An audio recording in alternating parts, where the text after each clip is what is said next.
kwambora ko mun gunte mi afo ani Muhammad ibn Abdul Wahhab mukaddoni anu kajharu arbi mo be soro jamana nunun kono ya be yele bonda ke katilun ke keni Muhammad ibn Wahhab nu Sheikh Islam ibn Taymiyyah nu kadawai ani kafiriya uni mushrikiya ba ke kafanga soro tawhidi dawa ba ke kallafu ambe mufo ni nye ala ka sunna ni ala ka tabolo de ani ala kala jarabi kata cinya tigu ma depuis gale cinya ni ngalombe kele de la depuis gale cinya ni ngalombe sinyata de la me ala ko ngalo yima wa amma jabadu be fama jabadu ha fa amma jabadu fa yajhabu jufa wa amma ma yanfa'u an-nas fa yamkusu fil ard kadhalika yadribu Allahu al-haqqa wal batil ala ko cinyane ngalo ala yu talen goshi qur'ana kono akone cinyane ngalo nu ye kele damina ngalo indebe komi ji kanka ji woyo nana kanka debe sanfe mabubu min kalama ji kanka imbeta fu ado beta noro ko tintuma kanka ndo beta noro iruma do beta noro nyamauma mimbe hadama dun nafa ji nyere obe sabati ala ko cinyani ngalo aywa akone ala be cinyani ngalo talen go sinin jogodela ni nye foloye ni nye la jarabi de ni nye ala katabolo ni ala katasira de bada cinyani ngalo be keledeke ni galon jama chaira chogo chogo galon man kambora chogo chogo galon kambora chogo chogo labantala abeta de sogo cinyani de be sabati mimbe mo nafa ode be sabati fulana Muhammad ibn Wahhab bunte mew la gosili ate foy toruma ni mo mi yele bonda ke Muhammad ibn Wahhab yele bonda ke na dawai bunte me bonda ke na dawai yele bonda ke na yere katilun ke na ye wote foy toro che fulaima abe dode fara uluka barajini ka daraja kallagara emi mbake ka yele bonda ke no nu dawa abe junubu be edeka balawude be odeka na kera fitina minye jiyan kono ube nabi kono lagara be edeka dawa ka date foy toro ninun fula mai ka date foy toro ka dawama nin ce fula hal wire ka tilela ujugu bilew nye shereya kuye nu ka doni nu ka jihadu nu ka cinya nu ka dawa nyumaya jugu yere Sheikh Muhammad ibn Wahhab kafiru fiun sorola faransi nye kitabu minfu tasihihu qata at-tarihi hawla al-wahabiyya doni ke bagaw sorola faransi kafiri fiun na ko dawa minni Muhammadu dina kasuru jiru koloka ko ye Muhammad ibn Wahhab ka dawa de ko dawa minbe Muhammadu dina yere haqiqaka dugu koloka ko ye Muhammad ibn Wahhab ka dawa de kafiri fi uka sebele umbe ka sheria ke aka jugu bilo unye sheria ke ni ndawa nyuma yae bunteme aka jugu ya sheria ke ni ndawa nyuma yae etabe mun toro wulula kafiri bilo unye dawa mintanu islama to ni onana ko dawa lagosi jolla gosilendo ede lagosilendo ede be halaki kanindawa to inya bala betafana Sheikh Muhammad ibn Wahhab fatura bunte me fatura o ka kitabu de ni efule nyogonna e yere kanka hakili soro nonu nyere te nyana mayala o ka kitabu doronde ka kitabu sebele ni ede fule kelela o ye kuma munu fo kuto jiya kono o kuma eno kuma de fule kelela e desera o kuma wala o yere do yere segena de ye doro bi yere sege ani bi yere halaki fu ambe min fo nonu fana yoro tuma mun ko Sheikh Salih Fawzan ni ma Muhammad ibn Wahhab mo ba lagosi bombaji do ko kafiru do buno semino do ko kafiru do ko nimbe mun toro nonoma akoy siga ciden temena na ka fato yamafu est ce que ciden temena ni ama fa ko dabale kala ciden juma temena nu matilon ko kenai ciden juma temena nu ma moke bokala a ciden bewa ayem mun toro ciden ma mun fora ciden unyere yo nu o fora ahli sunnah jamaa kaddawa kelaw ma be mun ci nyawula ko koro de ne nyew ciden si de matteme numa fama fato ciden ci de matteme numa tilun ke kenay ciden si matteme numa allah goside o ya do faga o ya do bugo o ya do ke ayi mun cinya ala yere ko ale ma ciden si ci ko fo ale ye jugu de kila hada madin setanu do de be ki juguye jinna setanu do de be ki juguye ni mamuru bin wahabu ye jugu soro bunte mi ye jugu soro o ka dawo ye jugu soro be balawna o te balawna o tawun toro be kuraji de aw mafana be sabana min faraka an hakili sigilendo nin islamiya nin dina ciya nin tauhidi kiden ka sunna min fulani ala famu salafu salih amma fanga soro yoro sifo yoro min yakele afanga soro to de fule mali obe aw nisonjade kele munu nyesile mbama kafiri fiun munun be alan nani munun be cidon nani munun be qur'anan nani ka qur'ana doya uluku ka yoro dayele ka yoro jo jamana kono ka dayele milon keme jatun ula o bayiran na ko demede na toro nin jamana kono ko silamiya cinya be sabati ni ya ye benye silembe beyen ewa malike akan nyaman boyoro jamakulu be jiyan kono nu jamakulu tiyale ndedo qadiman wa hadisan ni ahli sunna wal jamaa kam mo ko ni nye jamakulu tiyale ndedo ni nye kafir jamakulu de ni nye bidia jamakulu de ni ya o jamakulu beya kashigi yoro na kasheji yonan daga yoro ke maliye o ya do de dina bake ka ta mali chogo me puru ka dina incinya me wodi ba sankurta har kafiri do de la ko fo yahudiya kuntigi do ako tuma mi amerike tumbera ka telew ni feuna ko ale be min fuye ako silamiya min fule ninye ako ni silamiya be mekelela ni ma ka kele bela kene kade kafiri de ni fode ako ni silamiya be mekelela ni ma silamiya kele da kene ka ako min ni silamiya kele koni de takada kene ka yoro ko oye fanga soro lenya bolode oye fanga soro le islamiya bolo koy donc min fule ni jamana kono ya la jarabi de do folo ka cinya tigu la jarabi pour afrika foni komi nya fo chokomi aka do fara kalaka aka do fara chesirika aka do fara farifonika aka do fara welelika kata tauhidima aka do fara weleke kata sunnama ala famu salafu salih malika doni ke bagaw mali munum bu dambe kata tawhidini kiyani sunnama ni nye alaka la jarabi de kanauma la jarabi de na la ya wula jarabi de na ya ka jo yorofa alhamdulillah na ma ka jo yorofa wayin tatawallaw yastabdil qauma ghayrakum thumma la yakuna musalakum ni jamana in ka tawhidi tigi tawhidi weleli kelaw na sunna karamo ni tinya tigu na ya ka jo yorofa alhamdulillah na ma ka jo yorofa ala betawna wiye kawboye kanani mo wiye ulute ke comme aw nyogo ni ben ni dina cinya do jamana ngono ya abejo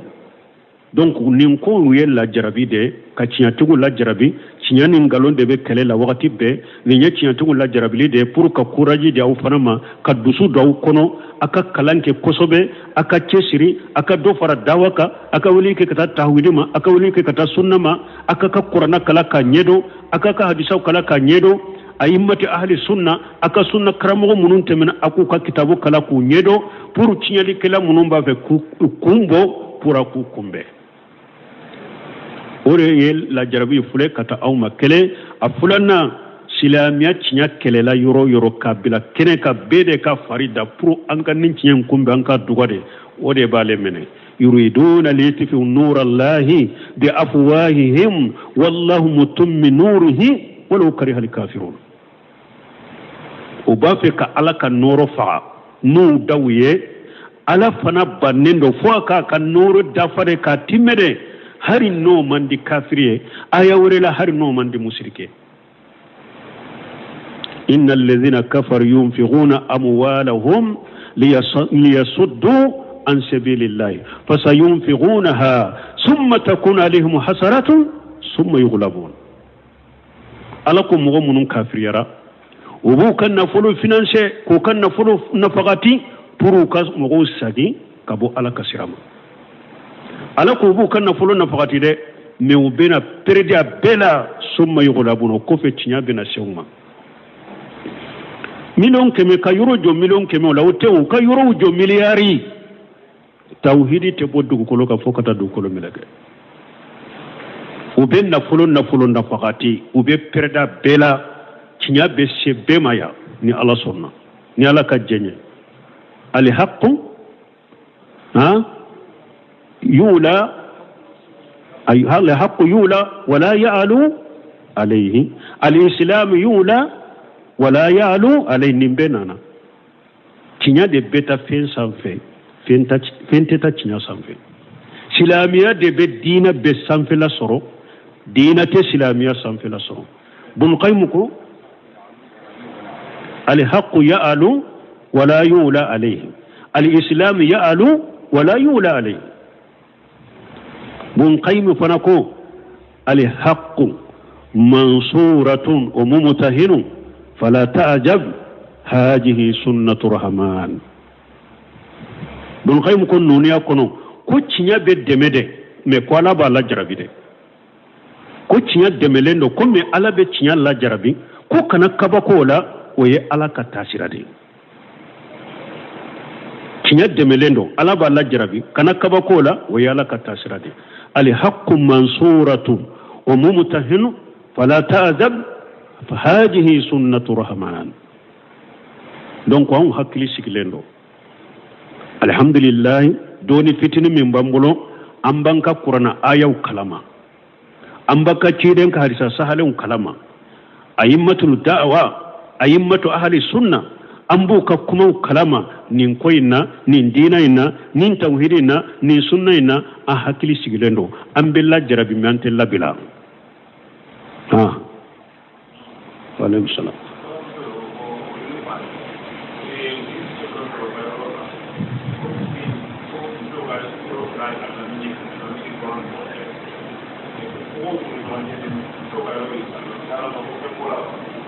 misiri misiri kono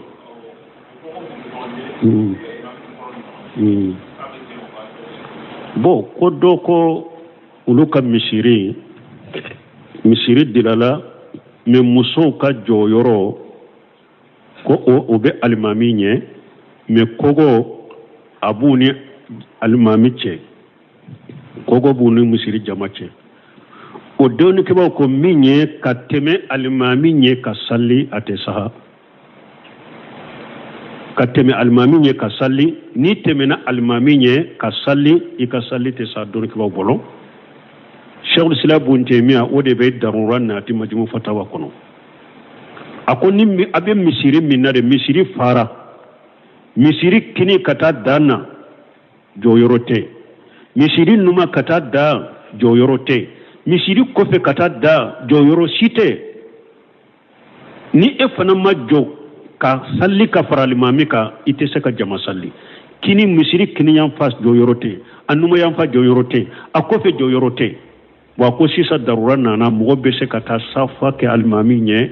ni tilo ba kanna i ka salli be sa parce que darura nana mais nin darura mana ni pala shibe misiri kofela la muso ka yoro be se ka jom muso ka yoro be se ka dila jo yoro be se ka dila misiri kofela la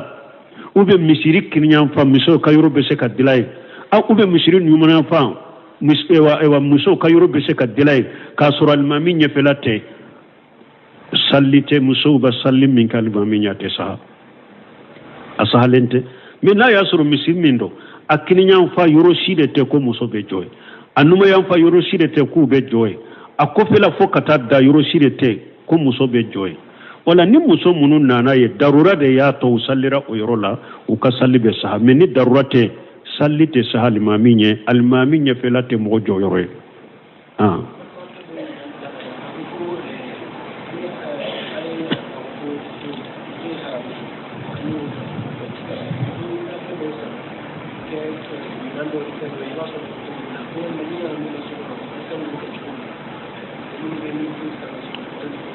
bon ko photo a donna ko photo ye haramu ye mais i bɛ taa minɛnw dɔ sa photo de b'o la i b'u ko cogo di bon minɛn sanni min photo b'a la n'a y'a sɔrɔ doloki de don a bɛ don kan na n'i ma photo bɛ doloki la i kan'o sa a tɛ daga i k'o dɔn i kan na ou bien minɛn min n'e taara sa photo b'a la i bɛ taa minɛn in dilo i ka so kɔnɔ de a tɛ daga i ko minɛn sa ka taa dilo ni photo b'a la nusemini ɲininkare n'a y'a sɔrɔ dunfɛnw de don komi bisigitiw n'a ɲɔgɔnnaw bɔnbɔw dɔ n'a ɲɔgɔnnaw photo b'u kan bisigitiw yɛrɛ dɔ dilalen bɛ n'i ma photo de la n'i ma sawura de la ka bisigi dila komi hadamaden ou bien ka bisigiti dila komi so bon a ko n'i y'o ɲɔgɔnna sa o sanna pour k'a du de baasi t'o la parce que dɔnnikɛbaw bolo ni photo b'i bolo n'a bɛ dɔgɔya de nɔgɔya kɛra o la photo min b'i bolo dɔgɔyamali de kan maana ni jɔlen bɛ min kan photo bɛ fɛn dɔ la i bɛ jɔ a kan de ou bien photo ma fɔ a bɛ ɲɛgɛn de kɔnɔ ye ou bien photo ma fɛ e y'a sa a bɛ taa kari de k'a dun nin sanna dɔgɔyali de kama baasi tɛ nin photo la nin sanna dɔgɔyali de kama mais n'a y'a sɔrɔ fɛn dɔ de don a bɛ fɛn dɔ de kɔnɔ marafɛn dɔ de kɔnɔ photo bɔ kan ni photo in bɛ se ka fara ka bɔ a la i b'a fara ka bɔ a la n'a tɛ se ka fara ka bɔ a la kunkolonyafɛn bɛ se ka bɔ a la i b'o bɔ a la ou bien i bɛ kole d'a kan n'i ye a sa n'i ka makɔnɔ ɲanafɛn dɔ de ye photo in bɛ se ka tiɲɛ ka bɔ a la i b'a tiɲɛ ka bɔ a la i b'i mako dilan ni minɛn in ye mais n'a y'a sɔrɔ a bɛ kɛ photo bɛ minɛn dɔ de la minɛn min na a sanna bonyali de kama pour k'a dilo ou bien k'a don i kan na a tɛ daga i k'o kɛ dɛ mais ni photo min ni a bɛ min na a sanna o komasina in bɛ dɔgɔya de donc baasi tɛ o photo in na parce que a sanna dɔgɔyali de kama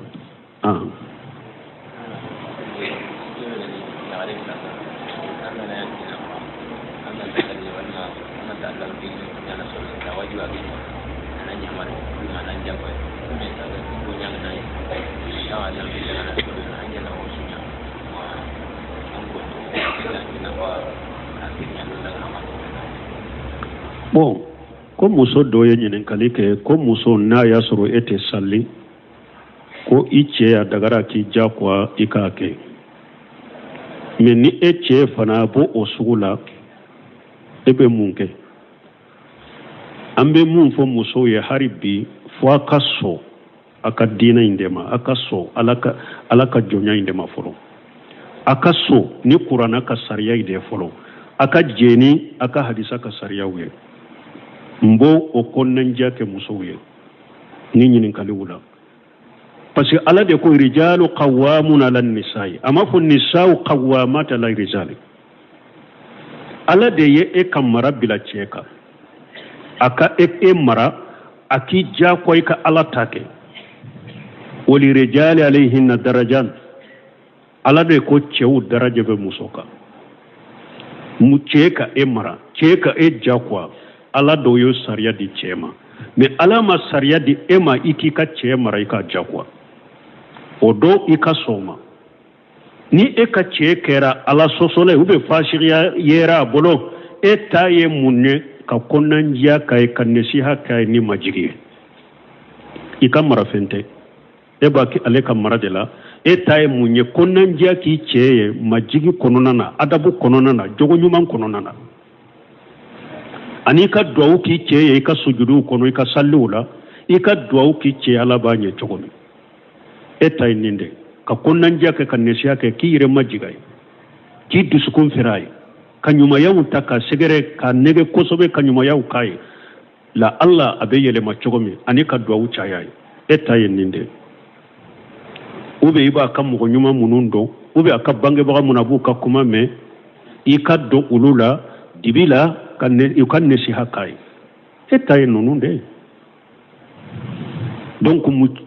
muso ni bi cɛ bolo ni fashiriyaw yera bolo doni ko cogoya fula ni cogoya ni junubu bi i cɛ bolo minnu b'a labɔ silamɛya kɔnɔ kow b'a bolo minnu b'a labɔ silamɛya yɛrɛ de kɔnɔ pewu e y'i kɔnɔndiya kɛ i dɛsɛra o la jakoya i b'a ɲini a fɛ a k'i bila o la de n'a mi bila an y'a fɔ cogo min i bɛ kulu'u kɛ ou bien ni silamɛya sariya bɛ yɔrɔ min taa silamɛya sariya fɛ n cɛ tɛ sali nin kafiriya baara b'a bolo sariyatigi kadi tɛ kiiri boli cɛ ka fɔlɔ dɛ a bi cɛ wele a bɛ sɛgɛsɛgɛli kɛ e ye min fɔ i cɛ k'a bɛ fɔlɔ ba ou bien tɛ ni kadi y'a dɔn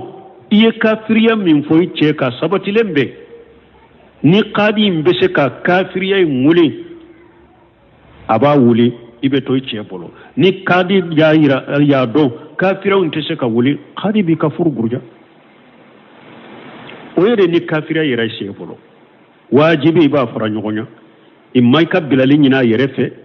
i ma ni silamɛya sariya bɛ i ka taa ye ni silamɛya sariya tɛ yen i ka kulu'u kɛ k'a ka nafolo saga ma k'i bila mais ni fashiriya de b'i cɛ bolo junubu minnu b'a la fashiriyaw de don t'a labɔ silamɛya kɔnɔ hadamaden ma dafa koyi kullu bani adama qattaw wa khairul qatta'ina tawabina ciden ko hadamaden de bɛ qataw qatawul kelaw yɛrɛ ɲumanw ye minnu bɛ tuubi e min yɛrɛ filɛ i dafalen tɛ 100% nin cɛ filɛ e bolo ko fasiri do cogo min dɛ mɔgɔ dɔ fana kɔrɔ e ye fasiri ye ale fana dafalen do ka tɛmɛ kan fo i ka nin de faamu al kamalu lillahi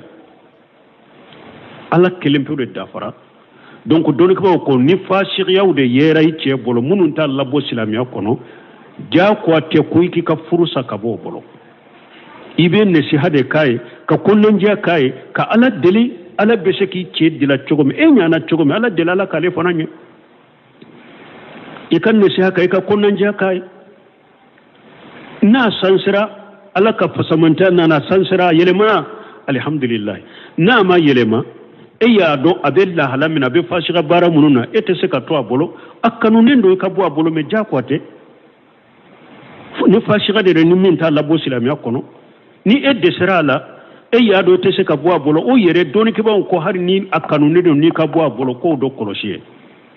ne bɔlen nin bolo a ka fasika kɔsɔn ani ne ka to nin bolo a ka fasika b'a bolo den minnu b'a ni ɲɔgɔn cɛ o sababu la ou bien ni furu bɔra kabila fila ka kɛlɛ ni kabila fila ka fara fara ani a bɛ na ni fitina min ye kabila la olu fila bila ɲɔgɔn kɔrɔ fɔlɔ o fila bila ɲɔgɔn kɔrɔ fɔlɔ a ka fu dararayin ko fila in na tɔɔra fila de filɛ nin ye fasika ni tɔɔra bolo a ka fasika b'a bolo mais ni bɔra a bolo fana den minnu b'u n'a cɛ denw mara cogo ou bien ni an bɛ cogo min balima furu dɔ don ou bien kabila fila fitina min b'u ni ɲɔgɔn cɛ nin ye tɔɔra ye ne ka bɔ a bolo to a bolo tɔɔra n ka bɔ a bolo tɔɔra fila in bila ɲɔgɔn kɔrɔ tɔɔra fila o fila la min ka tɔɔrɔ ka nɔgɔ ka tɛmɛ min kan i ka nɔgɔma in ta n ka to a bolo n'a fasikiya de tɔɔra min b'a la dɛ o ka wusa an ka fara ka bɔ ɲɔgɔn na i bɛ to a bolo i bɛ ala deli ala bɛ ɲɛ cogo min ne ka bɔ nin bolo tɔɔra dɔ b'a la n ka to a bolo tɔɔra dɔ b'a la mais n ka to a bolo o tɔɔra dɔ ka bɔ ka tɛmɛ n ka bɔ a bolo i bɛ bɔ a bolo musahabu donc musow ka nin faamu ni cɛ kɛra fasiri ye wajibi tɛ k'i ka furu sa ni yɛrɛ y'a dɔn n dɛsɛra k'a yɛlɛma mustahabu do fasiri baara minnu b'a bolo i tɛ se ka to a bolo i ka bɔ a bolo mais i bɔli a bolo fɔlɔ i tolen a bolo n'a ka fasiriya ani e bɔlen a bolo tɔɔra fila in bila ɲɔgɔn kɔrɔ sani ka bɔ tɔɔra fila in nɔgɔma i ka baara kɛ n'o ye n y'o fɔ min tɛ salibala ye kafiya de an ka kumaw ninnu perepere latigɛ tɛ komi kumaw dɔn n b'a fɛ k'u fɔ ni yɛrɛ ye a bɛɛ talen don dɔɔnikɛbaw ka kuma sabatilenw de la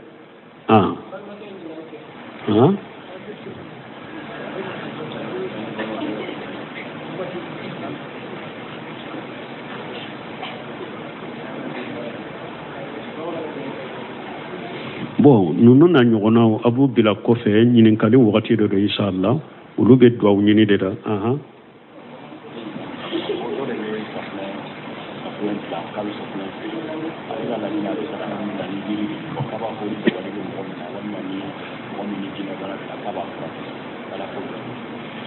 bon an delila ka nin jaabiya ko dɔw de bɛ safunɛ dila ko a b'a dila ni yiriw de ye ko safunɛ ni dabaliw b'u la safunɛ bɛ dabali bɔ i la ou bien a b'i ka garijɛgɛ foni bon min ye ka dabaliw bɔ mɔgɔw la o ye furakɛli de o bɛ kɛ ni kuranna ayaw de ye ani ciden ka duwawu ou bien furaw safunɛ da bɔra k'i kɔ de k'i jɛ ka nɔgɔ bɔ i la safunɛ ma dabɔ ko a bɛ dabali bɔ mɔgɔ la de ninnu bɛɛ ye wali nafolo du de ye fu ka mɔgɔw ka nafolo du fu awa garijɛgɛ ala de ko inna allahu warrajahu ju quwwatil matin garijɛgɛlikɛla ye ala de ye garijɛgɛ foni safunɛ tɛ garijɛgɛ foni baga ye garijɛgɛ foni baga ye ala kelen pewu de ye ninnu bɛɛ ye fulankafoya de jamana kɔnɔ ani bandiyaw ani tɔrɔnperiyaw ani wali nafolo du fu safunɛ da bɔra de an bɛ safunɛ dɔn min na ka fini ko ka jɛ ka hadamaden k'i yɛrɛ kɔnna ye ka jɛ mais ka dabali kɔni bɔ i la kuranna ayaw de y'o ye ani ciden ka hadisa sahalenw ou bien kungo kɔnɔ yiri furaw dagalen min ye fura ye olu bɛ i bɛ fara i yɛrɛ furakɛ ni furaw ye mais safunɛ kɔni ka baara tɛ ko i bɛ yɛrɛ furakɛ n'a ye donc an bɛ min fɔ o ye o de donc ninnu ye wali nafolo du de ye fu سبحانك اللهم ربنا بحمدك اشهد ان لا اله الا انت استغفرك واتوب اليك okwambora ko mununa nye Sheikh Islam Ibn Taymiyyah fo ani Muhammad ibn Abdul Wahhab ukaddoni anu ka jihadu arbi mo be soro jamana nunun kono ya ube yele bonda ke katilun ke keni Muhammad ibn Wahhab nu Sheikh Islam Ibn Taymiyyah nu ka dawai ani kafiriyaw ni mushrikew ba ke ka fanga sɔrɔ tawhidi dawa ba ke ka lafu an bɛ mun fɔ an bɛ min fɔ nin ye ala ka sunna ni ala ka taabolo de ye ani ala ka lajarabi ka taa tiɲɛtigiw ma depuis gale tiɲɛ ni nkalon bɛ kɛlɛ de la depuis gale tiɲɛ ni nkalon bɛ siɲɛta de la mais ala ko ngalo yima wa amma jabadu be fa amma jabadu fa amma jabadu fa yajhabu jufa wa amma ma yanfa'u an-nas fa yamkusu fil ard kadhalika yadribu Allahu al-haqqa wal batil ala ko cinyane ngalo ala yu talen goshi qur'ana kono ako ne tiɲɛ ngalo n'u ye kɛlɛ damina ngalo in de bɛ komi ji kankan ji woyo n'a nana kanka de bɛ sanfɛ mais a bɛ min kalama ji kanka in bɛ taa fu a dɔw bɛ taa nɔrɔ k'o tintinw ma kanka in dɔw bɛ taa nɔrɔ yiriw ma dɔw bɛ taa nɔrɔ ɲamaw ma min bɛ hadamadenw nafa ji in yɛrɛ o bɛ sabati ala ko tiɲɛ ni ngalon ayiwa a ko ne ala bɛ tiɲɛ ni ngalon talen gosi nin cogo de la nin ye fɔlɔ ye nin ye lajarabi de ye nin ye ala ka taabolo ni ala ka taasira de bada tiɲɛ ni ngalon bɛ kɛlɛ de kɛ ni ngalon jama cayara cogo o cogo ngalon mankan bɔra cogo o cogo ngalon kan bɔra cogo o cogo laban t'a la a bɛɛ ta de sɔgɔsɔgɔ tiɲɛ in de bɛ sabati min bɛ mɔgɔw nafa o de bɛ sabati fulana Muhammad ibn Wahhab Ibn Taymiyyah lagosili a tɛ foyi tɔɔrɔ ma ni mɔgɔ min ye yɛlɛ bonda kɛ Muhammad ibn Wahhab i ye yɛlɛ bonda kɛ n'a dawa ye Ibn Taymiyyah ye bonda kɛ n'a dawa ye i ye bonda kɛ n'a yɛrɛ ye ka tilunkɛ kɛ n'a ye o tɛ foyi tɔɔrɔ cɛ fila in ma a bɛ dɔ de fara olu ka baraji n'u ka daraja ka lagara e min b'a kɛ ka yɛlɛ bonda kɛ n'u dawa a bɛ junubu bɛ e de kan balawu de bɛ o de kan n'a kɛra fitina min ye diɲɛ kɔnɔ ou bien n'a bɛ kɔnɔ lagara a bɛ e de kan ewa ka date foyi toro ninu fula ma ka date foyi toro ka dawama nin ce fula hal wire ka tilela u jugu bilew nye shereya kuye nu ka doni nu ka jihadu nu ka cinya nu ka dawa nyumaya jugu yere muhammadu sheikh muhammadu ibn wahab kafiru fiun sorola faransi nye kitabu min fu tasihihu qata at-tarihi hawla al-wahabiyya doni ke bagaw sorola faransi kafiri fiun na ko dawa min ni muhammadu dina kasuru jirugu koloka ko ye muhammadu ibn wahab ka dawa de ko dawa min be muhammadu dina yere haqiqaka dugu koloka ko ye muhammadu ibn wahab ka dawa de kafiri fi uka sebele umbe ka seria ke aka jugu bilo unye seria ke ni dawa nyuma yae bunteme aka jugu ya seria ke ni dawa nyuma yae etabe mun toro wulula kafiri bilo unye dawa min tanu islama tonni on nana ko dawa lagosi jolla gosi lendo ede lagosi lendo ede be halaki kanin dawa to inya bala betafana Sheikh Muhammad ibn Wahab fatura bunteme fatura o ka kitabu de ni efule nyogonna yere kanka hakili soro nonu nyere tenyana mayala o ka kitabu doronde ka kitabu sebele ni ede fure kelela o ye kuma munu fo kuto jiya kono o kuma eno kuma de fure kelela e desera o kuma wala o yere do yere segana de ye doro bi yere sege ani bi yere halaki fu ambe min fo nonu fana yoro tuma mun ko Sheikh Salih Fawzan ni ma Muhammad ibn Wahab mo ba lagosi bombaji do ko kafiru do buno semino do ko kafiru ko nimbe mun toro nono ma akoy siga ciden temena na ka fato ya mafu est-ce que ciden temena ni ama fa ko dabale kala ciden juma temena nu matilon ko kenai ciden juma temena nu ma moke bokala a ciden bewa aye mun toro ciden ma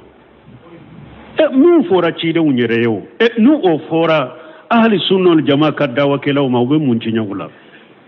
ko koro de ne nyew ciden si de matteme numa fama fato cide matteme numa tilunke kenay ciden si matteme numa Allah goside o ya do faga o ya do bugo o ya do ke ayi mun cinya ala yere ko ale ma ciden si ci ko fo ale ye jugu de kila hada maden setanu do de be ki juguye jinna setanu do de be ki juguye ni Muhammad ibn Wahab ye jugu soro bunte mi ye jugu soro o ka dawo ye jugu soro be balawna o te balawna o ta un toro be kuraji de aw mafana be sabana min faraka an hakili sigilendo nin islamiya nin dina ciya nin tauhidi ciden ka sunna min fulani ala famu salafu salih amma fanga soro yoro sefo yoro min yakele